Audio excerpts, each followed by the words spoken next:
आप सभी को 2022 की बहुत बहुत शुभकामनाएं।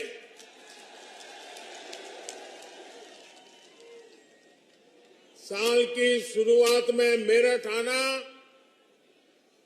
अपने आप में मेरे लिए बहुत अहम है। भारत के इतिहास में मेरठ का स्थान सिर्फ एक शहर का नहीं है, बल्कि मेरठ हमारी संस्कृति, हमारे सामर्थ्य का भी महत्वपूर्ण केंद्र है। रामायण और महाभारत काल से लेकर जैन तीर्थंकरों और पंच प्यारों में से एक भाई धर्म सिंह तक मेरठ ने देश की आस्था को ऊर्जावान किया है। सिंधु घाटी की सभ्यता से लेकर देश के पहले स्वतंत्रता संग्राम तक इस क्षेत्र ने दुनिया को दिखाया है कि भारत का सामर्थ्य क्या होता है। 1857 में बाबा ओगडनाथ मंदिर और वहीं से आजादी की जो ललकार उठी, दिल्ली कूच का आह्वान हुआ, उसने गुलामी की अंधेरी सुरंग में देश को नई रोशनी दिखा दी। क्रांति की इसी प्रेरणा से आगे बढ़ते हुए हम आजाद हुए और आज गर्व से अपनी आजादी का अमृत महोत्सव मना रहे हैं। मेरा सौभाग्य है कि यहां आने से पहले मुझे बाबा ओगडनाथ मंदिर जाने का अवसर मिला। मैं अमर जवान ज्योति भी गया। स्वतंत्रता संग्राम संग्रहालय में उस अनुभूति को महसूस किया जो देश की आजादी के लिए कुछ कर गुजरने वालों की दिलों में एक लालायित थी। भाई और बहनों, मेरठ और आसपास के इस क्षेत्र ने स्वतंत्र भारत को भी नई दिशा देने में महत्वपूर्ण योगदान दिया। राष्ट्र रक्षा के लिए सीमा पर बलिदान हो या फिर खेल के मैदान में राष्ट्र के लिए सम्मान, राष्ट्रभक्ति की अलख को इस क्षेत्र ने सदा सर्वदा प्रज्वलित रखा है। नूरपुर मड़ैया ने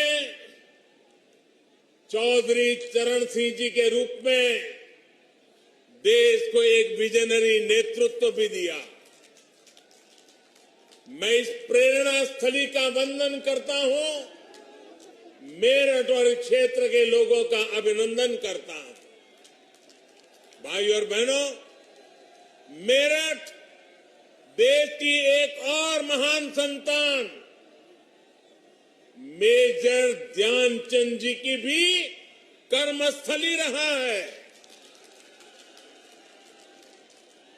कुछ महीने पहले केंद्र सरकार ने देश के सबसे बड़े खेल पुरस्कार का नाम दद्दा के नाम पर कर दिया। आज मेरठ की स्पोर्ट्स यूनिवर्सिटी मेजर ध्यानचंद जी को समर्पित की जा रही है। और जब इस यूनिवर्सिटी का नाम मेजर ध्यानचंद जी से जुड़ जाता है तो उनका पराक्रम तो प्रेरणा देता ही है, लेकिन उनके नाम में भी एक संदेश है। उनके नाम में जो शब्द है ध्यान, बिना ध्यान केंद्रित किए, बिना फोकस एक्टिविटी किए कभी भी सफलता नहीं मिलती है। और इसलिए जिस यूनिवर्सिटी का नाम ध्यानचंद से जुड़ा हुआ हो, वहां पूरे ध्यान से काम करने वाले नौजवान देश का नाम रोशन करेंगे, ये मुझे पक्का विश्वास है। मैं उत्तर प्रदेश के नौजवानों को यूपी की पहली स्पोर्ट्स यूनिवर्सिटी के लिए बहुत बहुत बधाई देता हूं।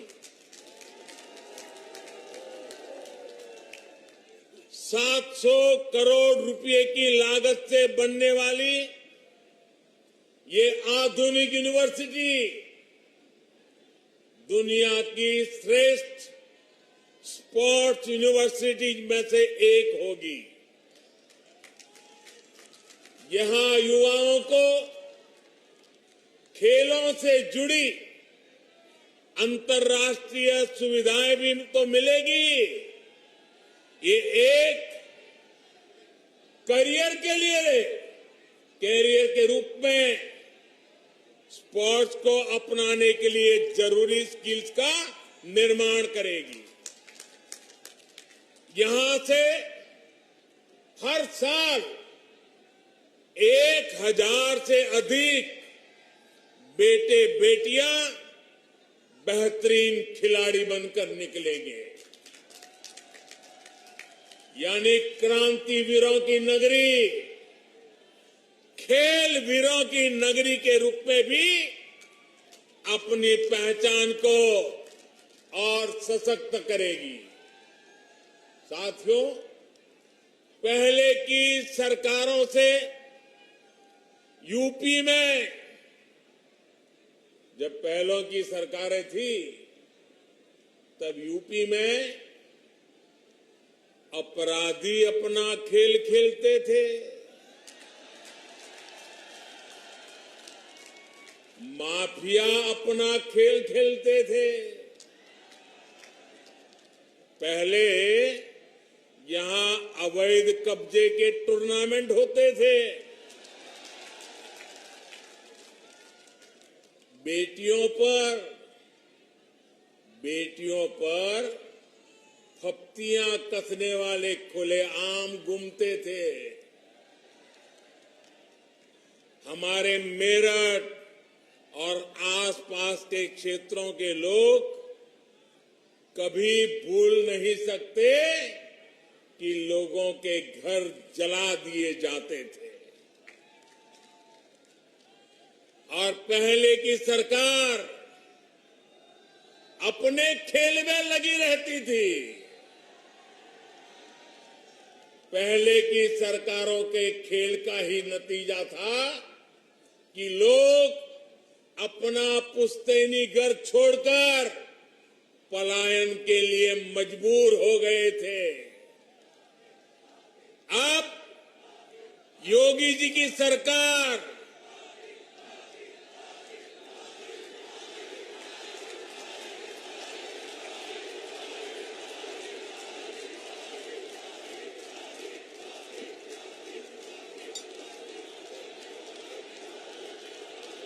पहले क्या क्या खेल खेले जाते थे,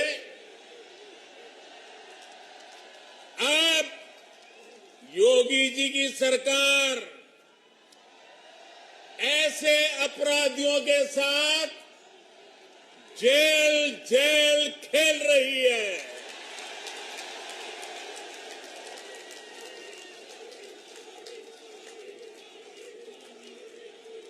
5 साल पहले इसी मेरठ की बेटियां शाम होने के बाद अपने घर से निकलने से डरती थी। आज मेरठ की बेटियां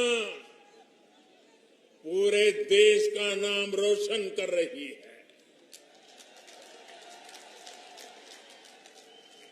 यहां मेरठ के सोतीगंज बाजार में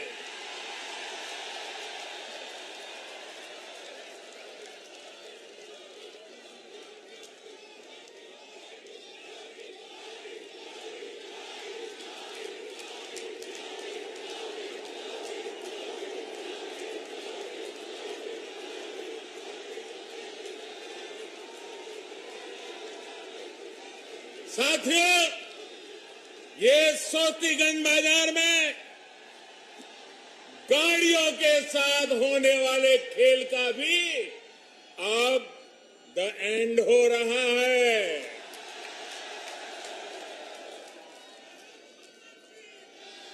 अब यूपी में असली खेल को बढ़ावा मिल रहा है। यूपी के युवाओं को खेल की दुनिया में छा जाने का मौका मिल रहा है। साथियों, हमारे यहां कहा जाता है, महाजनों येन गताः स पंथाः, अर्थात जिस पथ पर महान जन, महान विभूतियां चले, वही हमारा पथ है। लेकिन अब हिंदुस्तान बदल चुका है। अब हम 21वीं सदी में हैं और इस 21वीं सदी के नए भारत में सबसे बड़ा दायित्व हमारे युवाओं के पास ही है। और इसलिए अब मंत्र बदल गया है। 21वीं सदी का तो मंत्र है, युवा जनों येन गताः स पंथाः। जिस मार्ग पर युवा चल दे, वही मार्ग देश का मार्ग है। जिधर युवाओं के कदम बढ़ जाए, मंजिल अपने आप चरण चूमने लग जाती है। युवा नए भारत का कर्णधार भी है। युवा नए भारत का विस्तार भी है। युवा नए भारत का नियंता भी है और युवा नए भारत का नेतृत्व करता भी है। हमारे आज के युवाओं के पास प्राचीनता की विरासत भी है, आधुनिकता का बोध भी है। और इसलिए जिधर युवा चलेगा, उधर भारत भी चलेगा। और जिधर भारत चलेगा,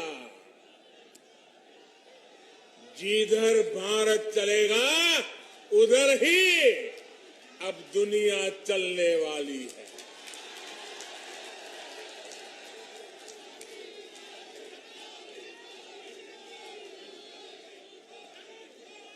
आज हम देखें तो साइंस से लेकर साहित्य तक, स्टार्टअप से लेकर स्पोर्ट्स तक, हर तरफ भारत के युवा ही छाए हुए हैं। भाई और बहनों, खेल की दुनिया में आने वाले हमारे युवा पहले भी सामर्थ्यवान थे। उनकी मेहनत में पहले भी कोई कमी नहीं थी। हमारे देश में खेल संस्कृति भी बहुत समृद्ध रही है। हमारे गांवों में हर उत्सव, हर त्योहार में खेल एक अहम हिस्सा रहता है। मेरठ में होने वाले दंगल और उसमें जो घी के पीपे और लड्डुओं की जीत का पुरस्कार मिलता है,